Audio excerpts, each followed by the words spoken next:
नमस्कार दोस्तों, antique diaries में आप सबका स्वागत है। तो आज हम बात करेंगे महाभारत के कुछ ऐसे तथ्य, कुछ ऐसे फैक्ट्स जिनके बारे में आप नहीं जानते होंगे। तथ्य पहला, तो पहले तथ्य में हम जानेंगे धृतराष्ट्र के बारे में कि वह अंधे क्यों थे। धृतराष्ट्र पिछले जन्म में एक दुष्ट राजा थे। एक दिन उसने देखा एक हंस अपने बच्चों के साथ नदी में आराम से विचरण कर रहा है। वह देखते धृतराष्ट्र ने अपने सैनिकों को कहा, इस हंस की आंखें फोड़ दी जाए और इसके बच्चों को मार दिया जाए। इसी कारण धृतराष्ट्र अगले जन्म में अंधा पैदा हुआ और उसके सभी पुत्र भी उसी तरह पांडवों के हाथों मृत्यु को प्राप्त हुए। तथ्य दूसरा, दूसरे तथ्य में हम बात करेंगे इरावन की, जो अर्जुन का बेटा था। अर्जुन के बेटे इरावन अपने पिता की जीत के लिए अपनी बलि दे दी थी। इरावन की इच्छा थी मरने से पहले वह शादी कर ले, लेकिन शादी के लिए कोई भी लड़की तैयार नहीं थी, क्योंकि शादी के बाद उसके पति को मरना था। इसलिए भगवान कृष्ण ने मोहिनी का रूप लेके इरावन से शादी की और पत्नी की तरह इरावन की मौत के बाद रोई भी। तथ्य तीसरा, क्या आपको पता है एक बार श्राप के कारण अर्जुन को किन्नर रूप धारण करना पड़ा। एक बार अर्जुन महाभारत के रचयिता वेद व्यास के पास गए। फिर वे राज्य पाने के उपाय पूछने लगे। तब वेद व्यास ने कहा कि तुम स्वर्गलोक में जाके इंद्र से दिव्य अस्त्रों का ज्ञान प्राप्त करो। फिर अर्जुन इंद्रलोक में गए और इंद्र से कई दिव्य अस्त्रों की विद्या लेने लगे। एक दिन चित्रसेन अर्जुन को नृत्य की शिक्षा दे रहे थे। तभी वहां पर इंद्र की अप्सरा उर्वशी आई और अर्जुन पे मोहित हो गई। वह अर्जुन के साथ वासना का सुख भोगना चाहती थी। उसने ये बात सीधा अर्जुन को बताई, लेकिन अर्जुन ने उन्हें यह कह के कि आप पुरुवंश की जननी हैं, इस नाते आप मेरी माँ की तरह है। यह सोचना भी मेरे लिए पाप है और आप भी ये बात अपने दिमाग से निकाल दीजिए। अर्जुन के इस कथन से उर्वशी क्रोधित हुई और अर्जुन को श्राप देते हुए कहा कि तुम 1 साल तक किन्नर की जोनी भोगोगे। इस तरह 1 साल तक अर्जुन ने विराट नगर के राजा की पुत्री को नृत्य सिखाया। इस तरह वे अपने अज्ञात रूप में बृहनला नाम के किन्नर और नृत्य सम्राट बने। तथ्य चौथा, चौथे तथ्य में हम बात करेंगे एकलव्य की। एकलव्य को एक महान धनुर्धर माना जाता है। उसने अपने गुरु की मूर्ति से धनुर्विद्या सीखी और निपुण हुआ।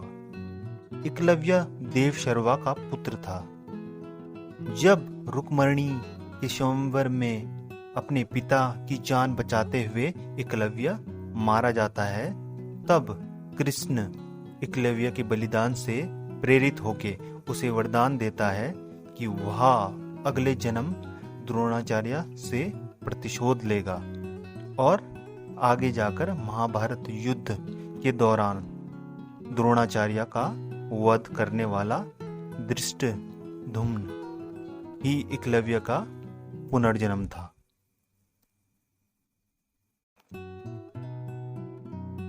तथ्य पांचवा, पांचवें तथ्य में हम जानेंगे कि सहदेव इतना बुद्धिमान क्यों था। जब पांडवों के पिता पांडव मरने के कगार में थे, फिर उन्होंने अपने पुत्रों पांडवों से कहा कि वह बुद्धिमान बनने के लिए उनका मस्तिष्क खा लें। लेकिन सहदेव ने उनकी यह इच्छा पूरी की और उनका मस्तिष्क खा लिया। पहली बार खाने से सहदेव को दुनिया में होने वाली जानकारी मिली। दूसरी बार खाने में से उन्हें वर्तमान में घटने वाली चीजों के बारे में पता लगा। तीसरी बार खाने में उन्हें भविष्य में होने वाली घटनाओं के बारे में पता लगा। तथ्य छठवें तथ्य में हम जानेंगे घटोत्कच के बारे में, जो भीम का पुत्र था। भीम महाभारत में सबसे शक्तिशाली और ताकतवर माना जाता था। भीम में 1000 हाथियों का बल था, लेकिन घटोत्कच भीम का पुत्र उससे भी बलशाली था और घटोत्कच का पुत्र बर्बरीक था। घटोत्कच इतना विशालकाय था, वे रथ को एक लात मार के कई फुट पीछे उछाल देता था और दुश्मनों को भी कुचल देता था।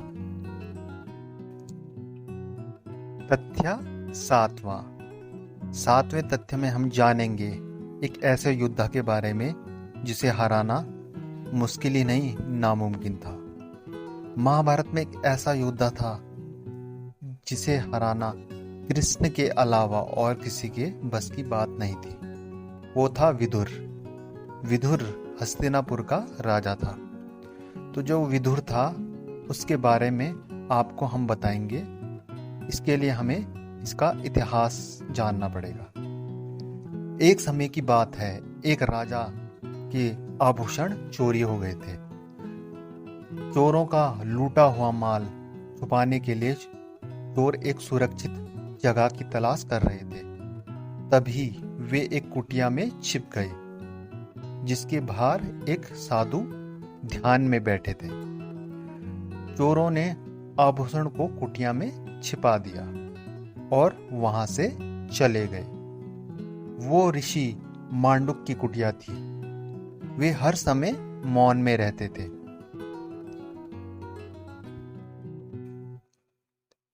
जब सैनिकों ने उन्हें पूछा तो वे कुछ नहीं बोले। अंदर कुटिया में जाने में राजा के आभूषण मिल गए और राजा ने मांडुक को मौत की सजा सुना दी।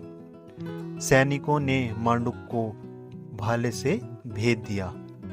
जब राजा को मालूम हुआ वे प्रेमचंद है, तो राजा ने उन्हें से माफी मांगी और मांडुक ने उन्हें क्षमा भी कर दिया।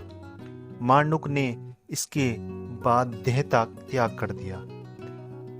वे यमलोक पहुंचे और यमराज से पूछा कि उन्हें किस गुनाह की सजा मिली।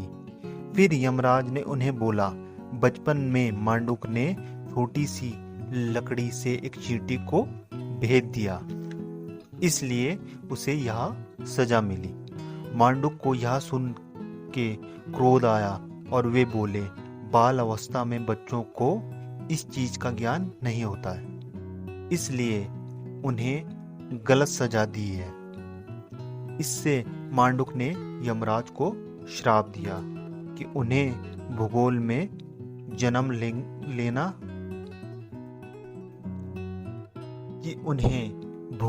जन्म लेके कष्टों का सामना करना पड़ेगा। इसलिए यमराज ने विदुर के रूप में जन्म लिया था। इसके अलावा विदुर पे भगवान विष्णु का दिया हुआ ऐसा धनुष था कि वो धनुष जिस भी योद्धा के पास होता तो उसे हराना नामुमकिन होता। दुर्योधन ने विदुर का इतना अपमान किया कि विदुर ने महाभारत में युद्ध में हिस्सा लेने से इनकार कर दिया था। धन्यवाद। तो आपको कैसा लगा मेरा वीडियो? लाइक कीजिए, शेयर कीजिए। Thank you very much.